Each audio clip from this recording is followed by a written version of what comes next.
एक बार हजरत ख्वाजा मोइनुद्दीन चिश्ती रहमतुल्लाह अलैहि इस्लाम का पैगाम फैलाने की नीयत से अपने कुछ मुरीदों के साथ अजमेर शरीफ के एक स्थान पर तशरीफ लाए। जिस मुकाम पर हजरत ख्वाजा मोइनुद्दीन चिश्ती रहमतुल्लाह अलैहि ने क़याम किया, वहां के करीब ही एक बड़ा तालाब था जिसे स्थानीय हिंदू लोग अनासागर कहते थे। उस दौर में इस तालाब की वसात और पवित्रता के कारण हिंदू समाज में इसका बहुत एहतराम किया जाता था। उनका यह अकीदा था कि जो शख्स दिन भर गुनाह करने के बाद इस तालाब में गौस्ल करता है, उसके तमाम गुनाह धुल जाते हैं। इसी वजह से वे इस तालाब को हमेशा दियों से सजाए रखते थे। कहा जाता है कि इस तालाब में हर रात दिए जलाने के लिए तकरीबन 3 मन तेल की जरूरत होती थी। तालाब की पवित्रता के कारण वहां सभी हिंदुओं को दाखिल होने की इजाजत नहीं थी। सिर्फ आला तबके के ब्राह्मण ही वहां गौस्ल कर सकते थे और तालाब के पानी को छू सकते थे। उनका यह मानना था कि अगर ब्राह्मणों के अलावा कोई और तालाब के पानी को छू ले तो पानी नापाक हो जाएगा। हजरत ख्वाजा मोइनुद्दीन चिश्ती रहमतुल्लाह अलैहि और उनके मुरीद लंबे सफर से थके हुए थे। कुछ देर आराम फरमाने के बाद जब नमाज का वक्त हुआ तो ख्वाजा मोइनुद्दीन चिश्ती रहमतुल्लाह अलैहि ने हजरत बख्तियार काकी रहमतुल्लाह अलैहि को अजान देने का हुक्म दिया।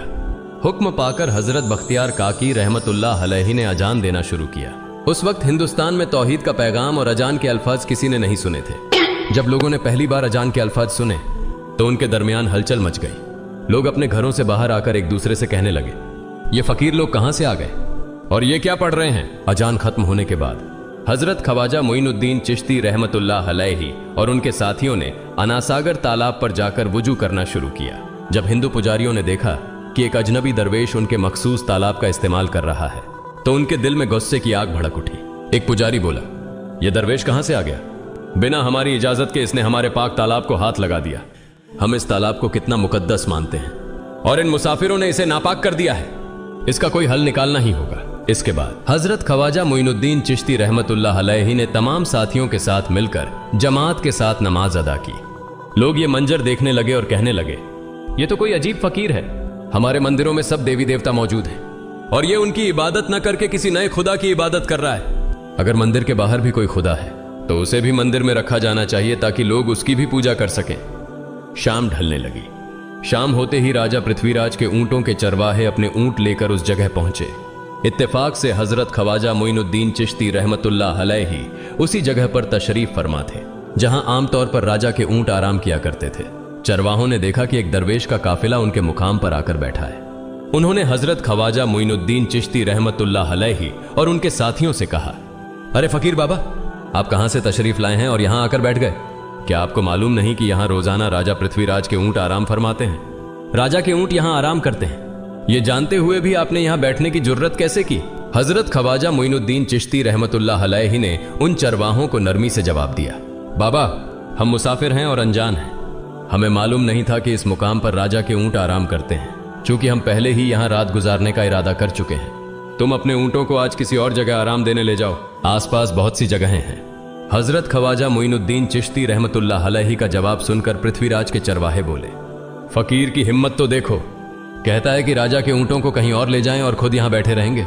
फकीर बाबा, यह तो हरगिज मुमकिन नहीं है। राजा के ऊंट अपने ही मुकाम पर बैठेंगे। यह कहकर चरवाहों ने हजरत ख्वाजा मोइनुद्दीन चिश्ती रहमतुल्लाह अलैहि और उनके साथियों को वहां से उठाने के लिए दुर्व्यवहार करना शुरू कर दिया। हजरत ख्वाजा मोइनुद्दीन चिश्ती रहमतुल्लाह अलैहि बहुत ही सरल स्वभाव के थे। जब उन्होंने देखा कि चरवाहे दुर्व्यवहार कर रहे हैं तो उन्होंने बख्तियार काकी रहमतुल्लाह अलैहि से कहा, बख्तियार, हम यहां बैठकर क्या करेंगे? जब राजा के ऊंटों को यहीं बैठाना है तो रहने दो, ऊंट यहीं बैठे, हम यहां से जा रहे हैं। यह कहकर हजरत ख्वाजा मोइनुद्दीन चिश्ती रहमतुल्लाह अलैहि अपने साथियों के साथ वहां से चले गए। अगली सुबह जब ऊंटों को फिर से चरागाह में ले जाने का समय आया तो चरवाहे ऊंटों को उठाने की कोशिश करने लगे, लेकिन बार बार कोशिश के बावजूद वे ऊंटों को उठा नहीं सके, क्योंकि अल्लाह के वली हजरत ख्वाजा मोइनुद्दीन चिश्ती रहमतुल्लाह अलैहि ने कहा था कि ऊंट यहीं बैठेंगे। अल्लाह रब्बुल आलमीन ने उनकी यह दुआ कबूल कर ली थी और ऊंटों को आदेश दिया था कि जब तक मोइनुद्दीन चिश्ती खुद नहीं कहेंगे तब तक वे यहीं बैठे रहेंगे। इसके बाद चरवाहे ऊंटों के न उठने का कारण जानने लगे। उनमें से एक नेक चरवाहा था जिसने कहा, क्या तुम्हें याद है कि हमने कल यहां से एक दरवेश को उठाया था? जाते जाते उन्होंने कहा था कि हम जा रहे हैं, राजा के ऊंट यहीं बैठेंगे। मुझे लगता है कि उनके कहे शब्दों के कारण ही राजा के ऊंट उठ नहीं पा रहे हैं। शायद वह कोई बड़े वली हैं या अल्लाह का कोई अवतार है। इस बात को महामहिम राजा के समक्ष रखते हैं। इसके बाद चरवाहे पृथ्वीराज के पास पहुंचे और हाथ जोड़कर निवेदन किया, महाराज, हमने बहुत कोशिश की, लेकिन आपके ऊंटों को उनके स्थान से नहीं उठा सके और उन्हें चरागाह में घास चराने नहीं ले जा पा रहे हैं। राजा पृथ्वीराज ने आश्चर्य से पूछा, क्या ऊंटों को कोई बीमारी है जिस कारण वे उठ नहीं पा रहे? चरवाहों ने कहा, महाराज, ऊंट पूरी तरह स्वस्थ हैं, उन्हें कोई बीमारी नहीं है। पृथ्वीराज ने कहा, तो फिर वे अपनी जगह से क्यों नहीं उठ रहे? चरवाहों ने कहा, महाराज, कल उस स्थान पर एक दरवेश बैठे थे, हमने उनके और उनके साथियों के साथ काफी दुर्व्यवहार किया और उन्हें वहां से उठा दिया था। जाते जाते उन्होंने कहा था, राजा के ऊंट यहाँ बैठेंगे और उठेंगे नहीं। हमें लगता है कि दरवेश की बद्दुआ के कारण ही ऊंट अपनी जगह से नहीं उठ पा रहे हैं। तब पृथ्वीराज ने हुक्म दिया, अच्छा, जाओ और उस दरवेश को मेरे पास ले आओ। जब हजरत ख्वाजा मोइनुद्दीन चिश्ती रहमतुल्लाह अलैहि पृथ्वीराज के दरबार में पहुंचे तो पृथ्वीराज ने उनसे पूछा, ए दरवेश, आपने मेरे ऊंटों को क्यों पंगु बना दिया है? मेरे ऊंट भूखे मर रहे हैं, कृपया अपना जादू उनसे हटा लें। अगर जादू नहीं हटाया तो मेरे ऊंट भूखे मर जाएंगे। पृथ्वीराज की बात सुनकर हजरत ख्वाजा मोइनुद्दीन चिश्ती रहमतुल्लाह अलैहि मुस्कुराते हुए बोले, हे अल्लाह के बंदे, हम मुसलमान हैं और मुसलमान कभी जादू नहीं करते। तुम्हारे ऊंटों को मैंने नहीं बल्कि इस संसार के पालनहार महान अल्लाह रब्बुल आलमीन ने बैठाया है। उनकी आज्ञा से ऊंट बैठे हैं और उनकी आज्ञा से ही उठेंगे। लेकिन मैं उस सर्वशक्तिमान से प्रार्थना कर सकता हूं कि वह तुम्हारे ऊंटों को उठने की अनुमति दे। इसके बाद हजरत ख्वाजा मोइनुद्दीन चिश्ती रहमतुल्लाह अलैहि ने अल्लाह से दुआ की, हे अल्लाह, इन ऊंटों को उनकी जगह से उठने की तौफीक दें। हजरत ख्वाजा मोइनुद्दीन चिश्ती रहमतुल्लाह अलैहि की दुआ करते ही चरवाहों ने देखा कि ऊंट अपनी जगह से उठकर चरागाह की ओर बढ़ने लगे। यह दृश्य देखकर चरवाहे चकित रह गए और हजरत ख्वाजा मोइनुद्दीन चिश्ती रहमतुल्लाह अलैहि की करामत की खबर पूरे अजमेर में फैल गई। जैसे जैसे हिंदुओं के बीच हजरत ख्वाजा मोइनुद्दीन चिश्ती रहमतुल्लाह अलैहि की करामत की बातें फैलने लगीं और इस्लाम की महानता उनके सामने प्रकट होने लगी, मंदिर के पुजारी भयभीत हो गए। वे सोचने लगे, अगर यही चलता रहा तो सभी हिंदू मुसलमान बन जाएंगे। तब वे पृथ्वीराज के पास पहुंचे और निवेदन किया, महाराज, ये दरवेश हमारे राज्य में अशांति फैला रहे हैं। यदि आपने अभी इनका कोई उचित समाधान नहीं निकाला तो ये दरवेश सभी हिंदुओं को मुसलमान बना देंगे और तब हमारे देवताओं की पूजा करने वाला कोई नहीं बचेगा। आप इन्हें यहां से भगा दें, नहीं तो ये हमें यहां से बाहर निकाल देंगे। महाराज, हम आपको एक और भयावह बात बताना चाहते हैं। ये दरवेश कहते हैं कि जिन मूर्तियों की हम पूजा करते हैं वे पूजनीय नहीं है। उनका कहना है कि ये केवल निर्जीव पत्थर है जिनमें कोई शक्ति नहीं है। ये साधारण लोगों को इस तरह की बातें बताकर भ्रमित करना चाहते हैं। सबसे आपत्तिजनक बात यह है कि ये दरवेश हर दिन 5 बार हमारे पवित्र तालाब में हाथ लगाकर उसे अपवित्र कर रहे हैं। पुरोहितों की बात सुनकर पृथ्वीराज ने हजरत ख्वाजा मोइनुद्दीन चिश्ती रहमतुल्लाह अलैहि को बुलाया। जब हजरत ख्वाजा मोइनुद्दीन चिश्ती रहमतुल्लाह अलैहि उनके दरबार में पहुंचे तो पृथ्वीराज ने कहा, ए दरवेश, हम देख रहे हैं कि आप गोमाता का मांस खाते हैं और हमारे देवताओं का अपमान करते हैं। हमारे धर्म के बारे में तरह तरह की उल्टी सीधी बातें कर रहे हैं। हम यह सहन नहीं कर सकते। हम यह भी देख रहे हैं कि आप हमारे पवित्र तालाब को अपने अपवित्र हाथों से खराब कर रहे हैं। आप तुरंत हमारे देश से चले जाएं। हजरत ख्वाजा मोइनुद्दीन चिश्ती रहमतुल्लाह अलैहि ने कहा, बाबा, हम लोग तो केवल वुजू करते हैं, नहाते नहीं। अगर पूरी देह के स्पर्श से आपके तालाब का पानी खराब नहीं होता है तो केवल हमारे हाथ और चेहरे के पानी से तालाब अपवित्र कैसे हो सकता है? यह सुनकर पृथ्वीराज ने कहा, वे सभी लोग हमारे धर्म के हैं जबकि तुम लोग कहीं और से आ गए हो। तुम हमारे धर्म के नहीं हो, इसलिए तुम्हारे हाथ लगाने से हमारा तालाब अपवित्र हो जाता है। तब हजरत ख्वाजा मोइनुद्दीन चिश्ती रहमतुल्लाह अलैहि ने कहा, अच्छा बाबा, हम अब आपके तालाब के पानी को हाथ नहीं लगाएंगे, लेकिन हमें पानी की जरूरत है तो हम चाहते हैं कि केवल एक बर्तन में पानी ले लें। पृथ्वीराज ने कहा, ठीक है, तुम पानी ले सकते हो, लेकिन तुम्हारा बर्तन तालाब में लगे, तुम्हारे हाथ नहीं। अगर तुम्हारे हाथ स्पर्श करें तो हम इसके खिलाफ सख्त कार्रवाई करेंगे। राजा के साथ सहमति के बाद हजरत ख्वाजा मोइनुद्दीन चिश्ती रहमतुल्लाह अलैहि ने अपने मुख्य खलीफा बख्तियार काकी रहमतुल्लाह अलैहि से कहा, बख्तियार, जाओ और राजा के तालाब से एक बर्तन में पानी ले आओ, लेकिन बहुत सावधानी से पानी लेना ताकि तुम्हारा हाथ तालाब के पानी को छू न सके। बख्तियार काकी रहमतुल्लाह अलैहि हजरत ख्वाजा मोइनुद्दीन चिश्ती रहमतुल्लाह अलैहि के आदेश का पालन करते हुए आना सागर से पानी लेने गए। उन्होंने बर्तन को तालाब में डुबोया और उनका हाथ पानी को नहीं छू सका क्योंकि चमत्कारवश पूरा तालाब एक छोटे बर्तन में समा गया। आना सागर पूरी तरह से सूख गया और उसकी तली में केवल सूखी रेत दिखाई देने लगी। जब पुरोहितों ने देखा कि उनके पवित्र तालाब में एक भी बूंद पानी नहीं बची है और वह मरुस्थल की तरह सूख गया है तो वे घबराते हुए राजा पृथ्वीराज के पास गए और बोले, महाराज, यह तो भारी संकट हो गया है। पृथ्वीराज ने पूछा, क्या हुआ? पुरोहितों ने कहा, उस दरवेश ने हमारे पूरे तालाब का पानी ले लिया है। अब हमारे पवित्र तालाब में एक बूंद भी पानी नहीं है।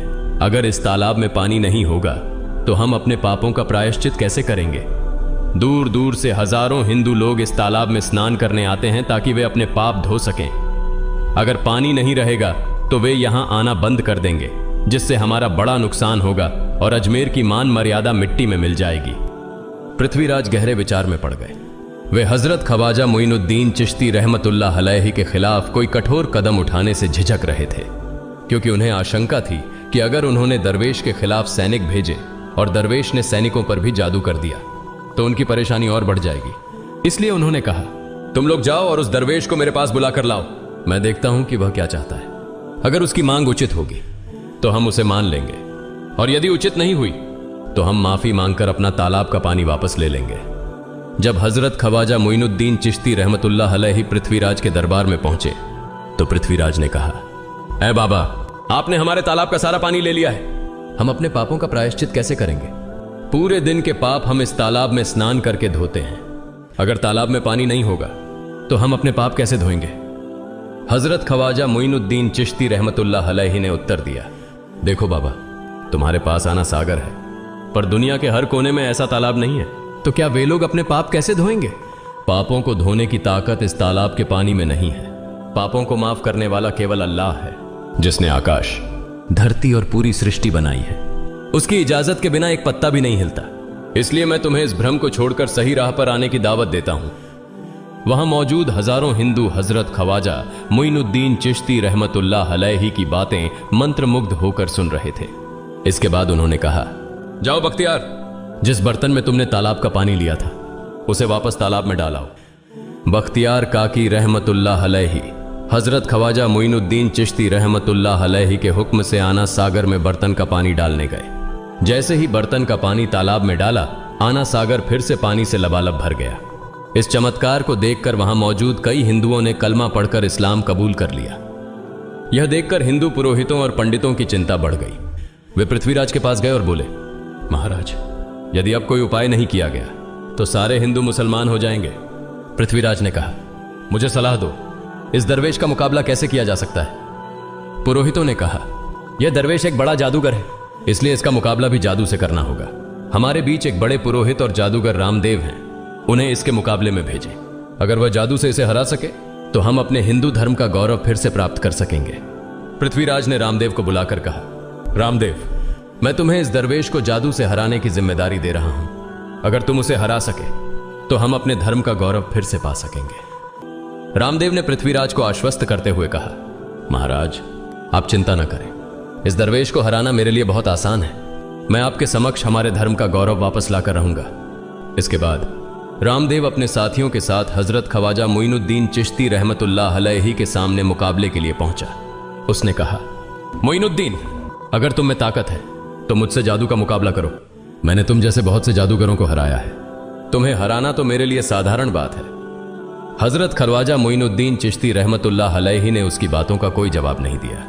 रामदेव ने देखा कि हजरत ख्वाजा मोइनुद्दीन चुप हैं, तो उसने गाली गलौज करना शुरू कर दिया। जब रामदेव अपनी हदें पार कर गया तो हजरत ख्वाजा मोइनुद्दीन ने उसकी आंखों में देखते हुए कहा, रामदेव, तू चिल्ला रहा है, लेकिन मैं तेरे माथे पर ईमान की रोशनी देख रहा हूं। हजरत ख्वाजा मोइनुद्दीन चिश्ती रहमतुल्लाह अलैहि की यह बात सुनते ही रामदेव कांपने लगा, और उसी क्षण अल्लाह रब्बुल आलमीन ने उसके दिल में ईमान की रोशनी डाल दी। रामदेव हजरत ख्वाजा मोइनुद्दीन चिश्ती के चरणों में गिर पड़ा और बोला, हे अल्लाह के वली, मैंने आपके साथ बहुत बेअदबी की है, मुझे माफ करें और मुझे कलमा पढ़ाकर इस्लाम की राह दिखाएं। हजरत ख्वाजा मोइनुद्दीन चिश्ती रहमतुल्लाह अलैहि ने रामदेव को कलमा पढ़ाया और उनका नाम रखा मोहम्मद सादिक। इतिहास बताता है कि बाद में रामदेव मोहम्मद सादिक के रूप में एक बड़े अल्लाह के वली बन गए। प्रिय पाठकों, सोचें, जो रामदेव हजरत ख्वाजा मोइनुद्दीन चिश्ती को पराजित करने आए थे, वही अब उनके हाथ में हाथ देकर इस्लाम की शांति की छांव में आ गए। यह अल्लाह रब्बुल आलमीन का चमत्कार और शक्ति है, जो जिसे चाहे हिदायत दे सकता है। आमीन।